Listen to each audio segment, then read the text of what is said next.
ارے ہم سورہ توحید پڑھتے ہیں بھائی، علی کو خدا کوئی کہی نہیں سکتا.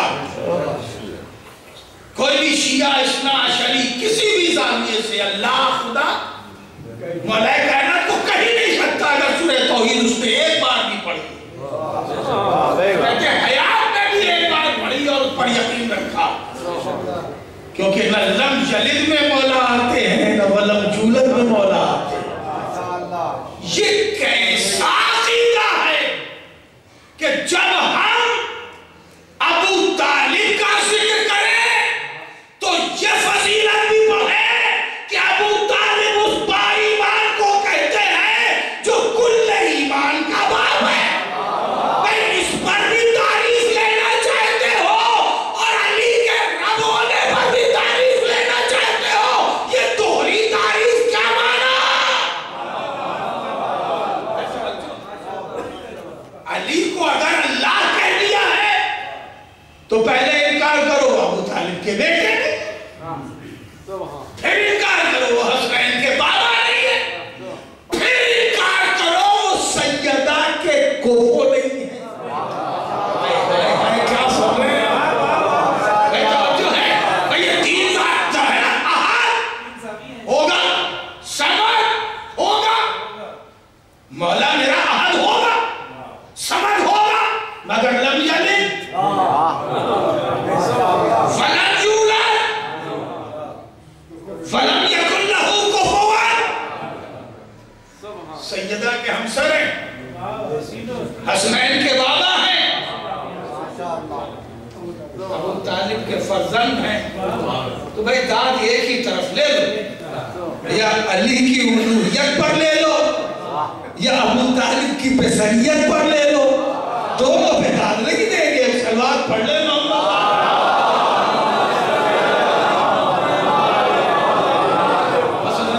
گھر سے بڑھ جا رہا ہے، میں نے پہلے کہہ دیا کہ میں بہت کچھ نہیں پڑھ سکوں گا، اور شاید میں سورہ توحید میں 2-4% پڑھ سکا. عزیزو، دوسری رکعت میں کیوں ہمارے علماء اور فقہا صاحبان عرفان سورہ توحید پڑھتے ہیں؟ اس لیے کہ اس کی توحید، اس کی وحدانیت، احدیت، وحدانیت یعنی احدیت، سمدیت کا ذکر کر کے اور اسے بے ہمسر اور لاسانی کہہ کے پھر قنوت کے لیے ہاتھ اٹھا دے.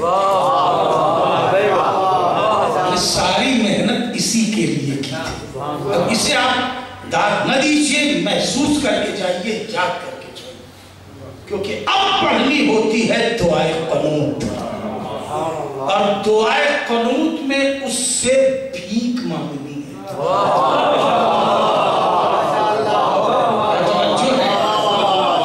بھیک مانگنی ہے، اس سے استغاثہ کرنا ہے، اس سے فریاد کرنی ہے، اس سے مطالبہ کرنا ہے، اس سے دعا کرنی ہے. تو دعا کرنے کے لیے لینے والے کا، عطا کرنے والے کی معرفت رکھنا ضروری ہے. کس سے مانگ رہا ہے، کیا مانگ رہا ہے، معرفت ضروری ہے کہ کس سے مانگ رہا ہے، کیا مانگ رہا ہے. ٹیلی فون ڈپارٹمنٹ میں الیکٹرکسٹی کی اپلائی نہیں ہوتی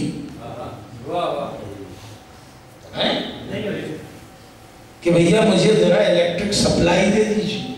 الیکٹرک سپلائی ڈپارٹمنٹ میں وابدہ یا کیا یہاں کہلاتا ہے، ٹیلی فون کا بل جمع نہیں ہوتا. یہ ضروری ہے کہ معرفت ہو، کس سے مانگ رہے ہیں، کیا مانگ رہے ہیں. اسی لیے پہلے سورہ توحید پڑھی. پالنے والے تجھے بے نیاز جانتے ہیں، تیری سمدیت کے ہر زاویے کے قائل ہیں، تیری احدیت کو سمجھتے ہیں، تجھے لم یلد ولم یولد کہہ رہے ہیں، پکار رہے ہیں، اور جانتے ہیں تیرا کوئی ہمسر نہیں ہے، تیرا کوئی ہمسر نہیں ہے. پالنے والے ادا کر دیں. ایک جملہ درمیان میں کسی مجلس میں کہا تھا، آج اس سے پھر استفادہ کرنا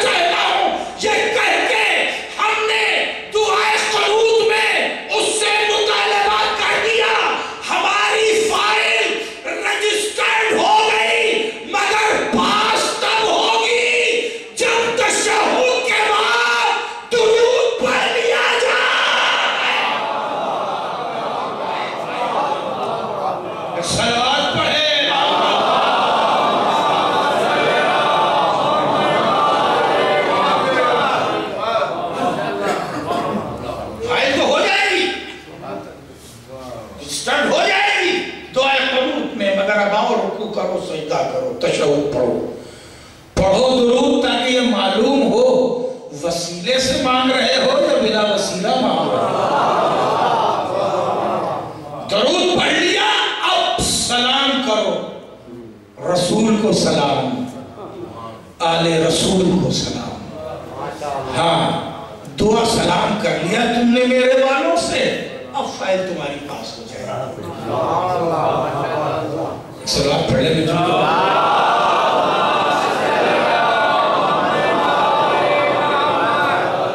دعائے قنوت نماز میں پروردگار عالم کا بہت بڑا عطیہ اور بہت بڑی نعمت ہے۔ میں 2 دن سے اس کے لیے کوشش کر رہا تھا، اسے محسوس کیجیے، اس کا فائدہ اٹھائیے، اسے عادت نہ بنائیے بلکہ عبادت اور مطالبہ بنائیے۔ ایک ٹکڑا اماں نے بچپنے میں یاد کرا دیا تھا، پورے 50 سال گزر گئے، ہم نے پھر دعائے قنوت کسی سے پوچھا نہیں، اب وہ رٹا ہوا ہے بچپنے کا، مثلاً ربنا اغفر لی ولوالدی ولنا یوم اللہم اغفر لنا ورحمنا وعافنا واعف عنا، رٹا ہوا ہے بچپنے کا، پوری زندگی گزار دی اسی رٹن کے اوپر، موت کے قریب پہنچ گئے، یہ بھی پتہ نہ چلا کہ ہم نے مانگا کیا۔ میں کسی امتحان میں نہیں ڈالوں گا، میں کوئی سوال نہیں کرنے جا رہا، میں صرف اپنی نفس اور اپنے علم کا تجزیہ ہے جو آپ کے پاس پیش کر رہا ہوں۔ بوڑھے ہو گئے، خبر ہی نہ رہی کہ ہم اس سے دعائے قنوت میں کیا مانگ رہے تھے، کیا رٹ رہے تھے۔ وہ بچپنے میں رٹایا تھا، ماں نے رٹایا اس لیے تھا کہ حکم شریعت ہے کہ جب 5-6 سال کے بچے ہو جائیں انہیں نماز کی عادت لگاتے چلو۔ انہوں نے اپنا فریضہ ادا کر دیا، ہم 15 سال کے بالغ ہوئے، اب ہماری ذمہ داری ہے یہ سمجھیں کیا پڑھتے ہیں، کب پڑھتے ہیں، کیوں پڑھتے ہیں، اس کا فائدہ کیا ہے۔ ہم نے اس پر غور ہی نہیں کیا، اس عادت کے اوپر پوری عمر گزار دی، مرنے کے قریب پہنچ گئے، پتہ ہی نہ چلا دعائے قنوت میں پڑھتے کیا کیا، کہا کیا کیا۔ اتنا قیمتی موقع تھا جو ہم ضائع کر رہے تھے۔ دعائے قنوت میں ٹھہریے، ایک دن میں کسی بھی سرکاری آفس میں 5 بار آپ کو 5 طرح کی فائل جمع کرنے کا موقع نہیں دیا جائے گا، چاہے آپ وزیر اعظم کے خاصی آدمی کیوں ہوں۔ مثلا ہے نا، یہ ساری فائل شام کو ایک ہی بار دے جائیے، چاہے 5 نہیں 50 قسم کی ہو، یہ ہر گھنٹے آپ کھڑے رہتے ہیں۔ یہ بارگاہ رحمت ہے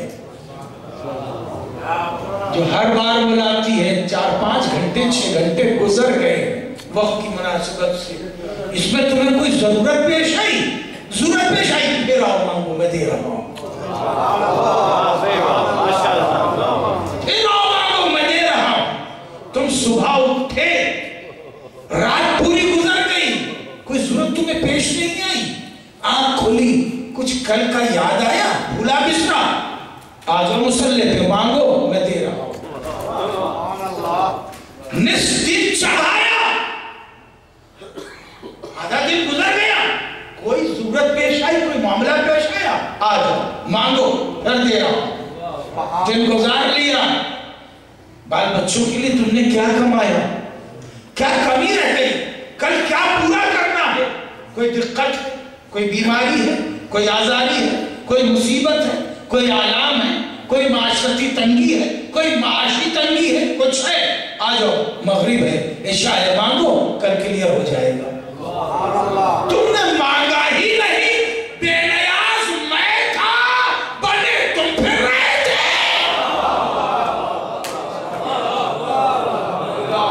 سلام پڑھے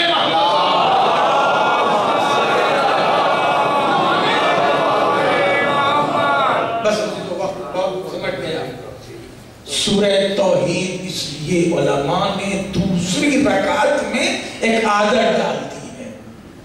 ہمارے حسن بھائی سے بات ہو رہی تھی، وہ آپ پوچھ رہے تھے عزب وہ غدیر حسن بھائی کہ پبلیکیشن نے چھاپی ہے تو آپ ان سے لے لیجیے گا. یاد آ گیا دونوں نام سامنے آئے تھے کہ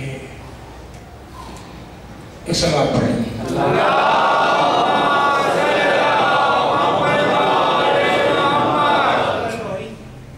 جی ہاں میں کہہ رہا سورہ توحید پہ حسن بھائی سے جو بات ہو رہی تھی وہ یہ کہ بھئی جمعے میں سورہ جمعہ تو ہوتا ہے منافقون نہیں ہوتا، اور میں نے منافقون پہ خاص زور ڈال دیا. وہ ایک درس ہے، وہ ایک پیٹرن افہام و تفہیم کا جو میں روزانہ آپ کی خدمت میں عرض کر رہا تھا اس کے اوپر سورہ منافقون ہے. مگر سورہ توحید علماء نے صرف اس لیے نہیں کہ آتی نہیں ہے یہ نہ خیال کیجئے گا، خدا نہ خواستہ نعوذ باللہ، انہوں نے سورہ توحید شامل کی تاکہ اس میں قنوت میں کچھ مان لیا جائے، ماشاءاللہ اس کی سمدیت کو پکار لیا جائے. جب بھی کھڑے ہوئیے دعائے قنوت کی تیاری نماز پڑھنے سے پہلے کر لیجیے. قرآن بکھرا پڑا ہوا ہے، علماء موجود ہیں، ان سے سمجھیے. اولاد نہیں ہے پڑھیے رب لا تذرنی فردا وانت خیر الوارثین.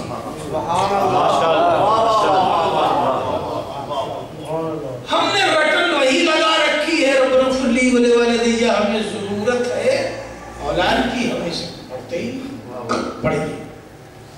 رزق کی تنگی ہے پڑھیے ان اللہ یرزق من یشاء بغیر حساب. سب آیتیں ہیں. رب لا تذرنی یہ مربی مریم نے پڑھی تھی، مریم کو دیکھ کے. دوسری آیت جو مکانوں پر لکھی جاتی ہے یہ ذکر مریم ہے. یہ آیتیں ہیں، ان سے نبیوں نے اپنی معصومین نے اپنی دعائیں قبول کرائی ہیں. انہیں خوب پڑھیے. پہلے دیکھیں ہماری آج کی ضرورت کیا ہے، ہمیں آج چاہیے کیا. طالب علم ہے، طالب علم ہے، یاد کرنا چاہتا ہے، اسے یاد نہیں ہو پاتا، مشکل ہے اس کے لیے. اس سے کہیے کہ وہ نماز میں پڑھے رب اشرح لی صدری ویسر لی امری واحلل عقدۃ من لسانی یفقہوا قولی. کسی حاکم کے سامنے جانا ہے، کوئی مشکل مرحلہ ہے ہماری نوکری سے متعلق یا معاملات سے متعلق یا عدلیے سے متعلق، تب بھی پڑھ کے جائیے رب اشرح لی صدری. معلوم تو کیجیے کہ کون کون سی آیتیں ہمیں کیا کیا نفع پہنچا رہی ہیں، نبیوں نے کیا کیا دعائیں مانگی ہیں. طالب علم کو چاہیے کہ وہ اپنی نمازوں میں رب زدنی علما پڑھا کرے. یہ قنوت بڑا اچھا موقع ہے، نعمت ہے اس کی، مگر شرط یہ ہے کہ ہم اسے استعمال کریں. ہاں یہ جو ہے جو ماں باپ نے عادت ڈالی ہے، چلیے وہ سن لیجئے، گفتگو تمام کر دو، وقت مکمل ہو گیا.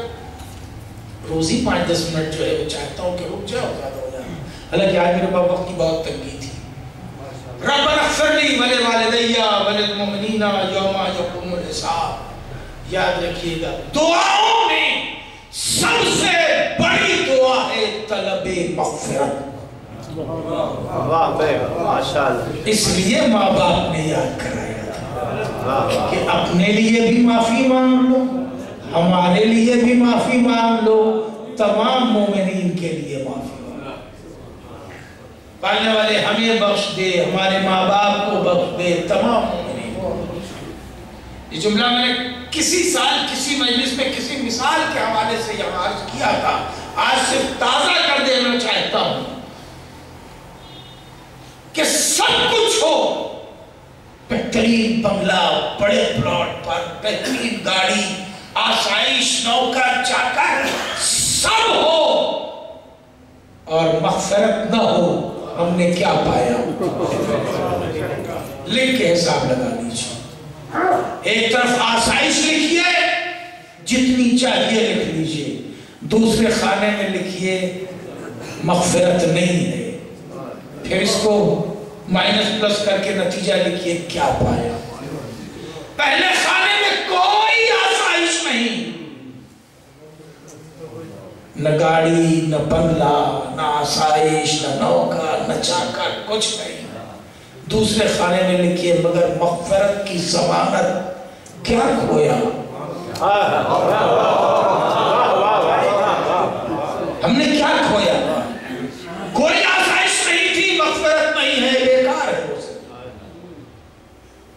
ساری آسائش ہو اور مغفرت نہ ہو, بیکار ہے زندگی. کوئی آسائش نہ ہو اور مغفرت کی ضمانت ہو, یہی سبق اور دے رہا تھا. نہیں آیا میرے ساتھ؟ اور یہی تو سبق دے رہا تھا. ایک طرف حیات کی ساری آسائش ہے, مغفرت نہیں ہے, دوسری طرف نہ کھانا نہ پانی نہ آرام, مگر ادھر چلا رہا ہو ادھر کیوں جا رہا ہے کہ ادھر مغفرت کی ضمانت ہے.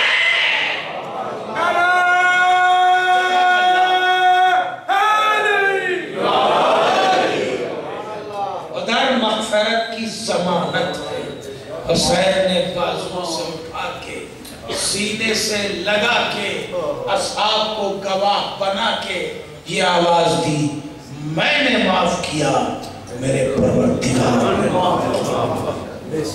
ضمانت وہ لے رہا ہے جو سردار جنت ہے, جو سردار جنت ہے. اب کہیے انہوں نے کیا کھویا؟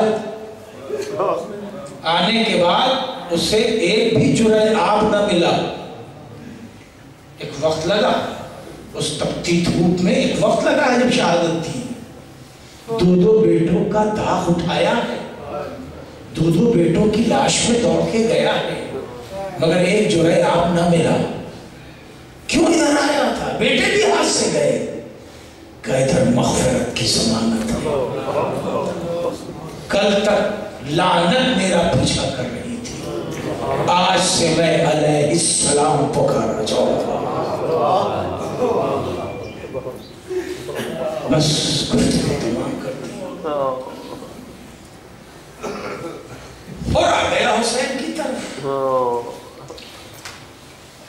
اور وہی حسین ہے جو میدان جنگ میں کھڑے ہوئے کہہ رہے ہیں, بڑا قیمتی فقرہ امام کا قیامت تک کے لیے رسول, تم میرے خون کے پیاسے کیوں ہو؟ کیوں تم مجھے کیوں قتل کرنا چاہتے ہو؟ میں نے تمہارا کیا بگاڑا ہے؟ میری نصیحت تمہیں کیوں نہیں راس آ رہی ہے؟ کوئی جواب نہ ملا سوائے تیروں کی بارش کے. حسین نے قدم پیچھے ہٹا کے کہا, ہاں تم پر میری نصیحت کوئی فائدہ نہیں پہنچائے گی, کیونکہ تمہارے شکم مال حرام سے بھرے ہوئے. یہ قیامت تک کا اصول ہو گیا. اگر شکم میں مال حرام ہو تو کبھی حق نظر نہیں آتا, اور اگر نظر بھی آ رہا ہو تو سمجھ میں نہیں آتا, سمجھ میں بھی آ رہا ہو تو اس پہ عمل درآمد کی توفیق نہیں ہوتی. جس نے اپنے شکم کو حرام غذا سے بچا لیا تھا اور حسین کا پاکیزہ پانی پیا تھا, حسین کی طرف آ گیا. اور جو عمر ابن سعد کے زلہ خار تھے ان کی سمجھ میں کچھ نہ آتا رہا, یہاں تک کہ حسین نے اتمام حجت کے لیے اپنے ششماہے کو پیش کر دیا. اب اس سے بڑی حجت تمام نہیں ہو سکتی تھی. تمہارے زوم ناقص میں اگر حسین گنہگار ہے تو انصاف کرو, ایک آدمی کی حیثیت سے, ایک انسان کی حیثیت سے انصاف کرو. اس 6 مہینے کی جان نے تمہارا کیا بگاڑا ہے؟ اتنا واضح سوال میں حسین کا دنیا کو